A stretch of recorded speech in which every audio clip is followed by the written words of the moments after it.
2152 கோடி ரூபாயை ஒன்றிய அரசு நிறுத்திவிட்டது. கொடுக்க முடியாதுன்ட்டாங்க. ஏன் கொடுக்க முடியாது?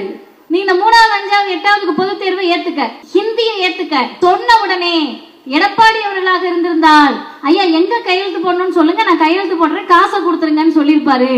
ஆனால் இந்த முதல்வர் சொன்னார், 5 கோடி தந்தாலும் சரி 10 கோடி தந்தாலும் சரி, தமிழ்நாட்டு மாணவர்கள் ஒரே ஒரு மாணவரை பாதிக்கக்கூடிய திட்டத்தை கூட திராவிட மாடல் அரசு ஏற்றுக்கொள்ளாது.